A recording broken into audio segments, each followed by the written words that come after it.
Donald Trump issued a fake executive order today in an embarrassing photo op in front of a group of innocent young children that directed the Education Secretary, Linda McMahon, to begin the process of dismantling her own Department of Education, a move that is designed to bypass the legal requirement for congressional approval when closing a federal agency. I will sign an executive order to begin eliminating the Federal Department of Education once and for all.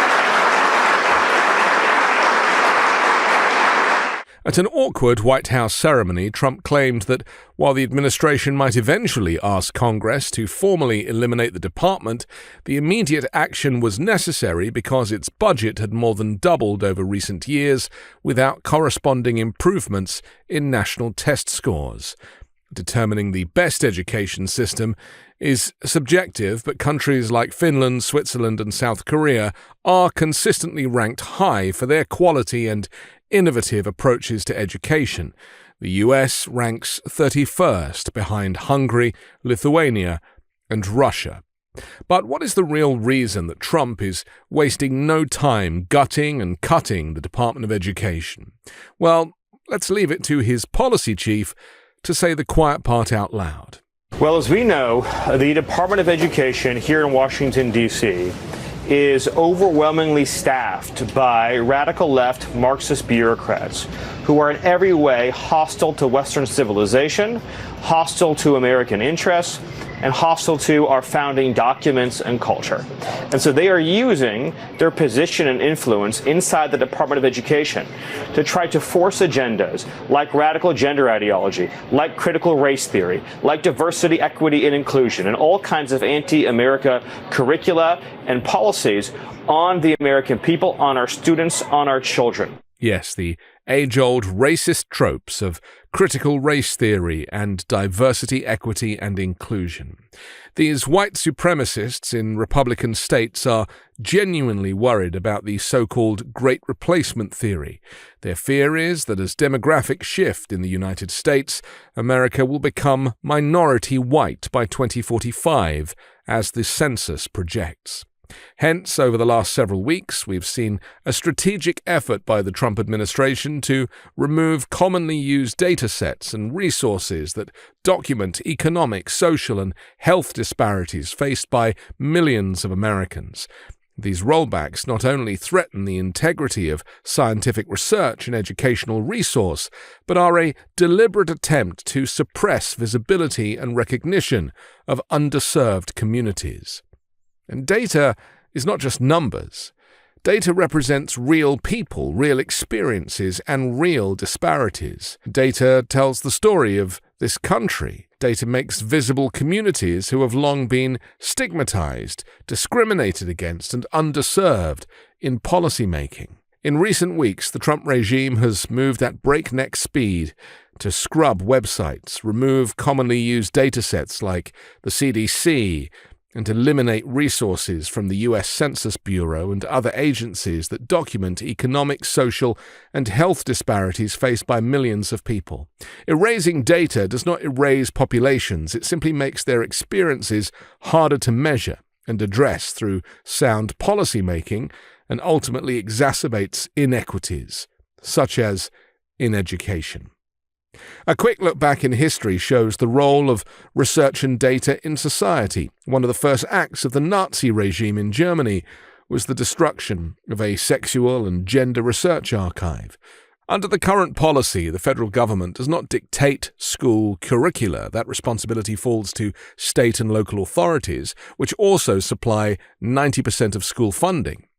Nonetheless, Trump reiterated his campaign promise to send education back to the states.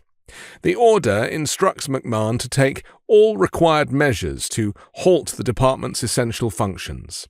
My administration will pursue every legal avenue to shut this department down as quickly as possible. It's not working for us, Trump declared. McMahon was seen sitting in the front row smiling of the East Room during the event today where Trump spoke from a stage adorned with state flags and flanked by school children seated at small desks in true authoritarian style. Despite the sweeping nature of the order, the White House claimed that key federal programs would remain unaffected.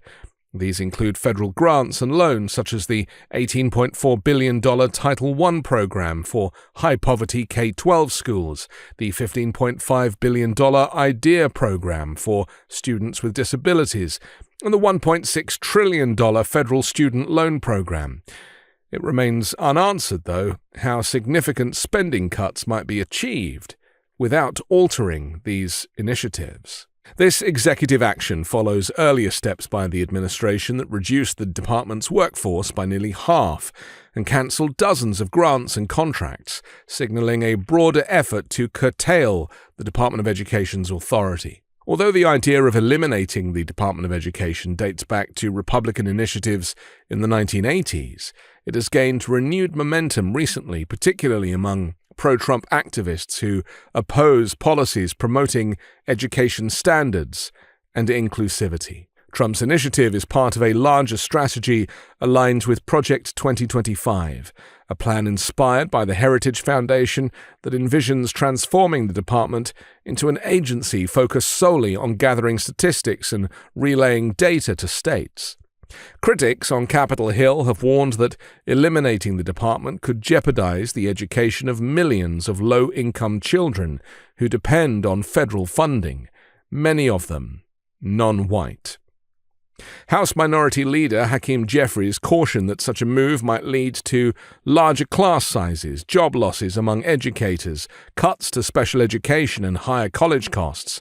Democratic Congressman Maxwell Frost also condemned the executive order, arguing that it represents an unconstitutional attempt to sidestep Congress in order to push a radical political agenda.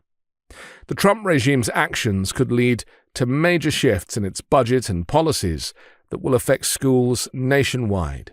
Some Republicans are advocating for a reallocation of funds into block grants managed by states, giving them the discretion to decide how best to support low-income and special needs children, while also targeting programs such as teacher training for potential cuts.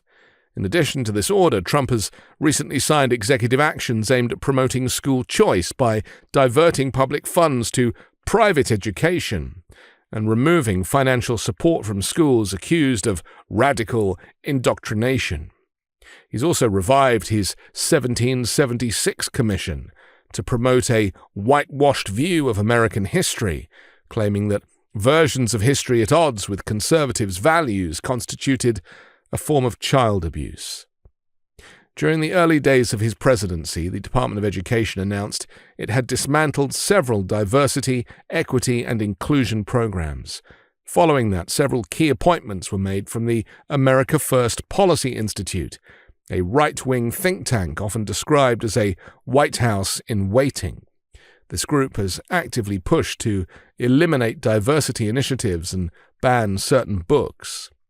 A recent report by the Global Project Against Hate and Extremism highlighted the Institute's close ties to the department, noting that it had been influential in the removal of diversity programs and the banning of books that educate about diversity. Meanwhile, the state of Ohio is giving taxpayer money to private religious schools to help them build new buildings and expand their campuses, which is nearly unprecedented in modern U.S. history. While many states have recently enacted sweeping school voucher programs that give parents taxpayer money to spend on private school tuition for their kids, Ohio has cut out the middleman. Under a bill passed by its legislature last summer, the state is now providing millions of dollars in grants directly to religious schools, most of them Catholic, funding the construction of a separate religious system of education. Whilst MAGA Republicans complain that the left was indoctrinating children with a non-religious, fully rounded, fact-based historical education, it is conservatives that seek to indoctrinate with religious extremism, selective history, and Christianity at the heart of their educational syllabus. I'm Anthony Davis. You can find me on the 5 Minute News YouTube channel and podcast, on Wednesdays co-hosting Uncovered, and on Sunday on The Weekend Show with MeidasTouch.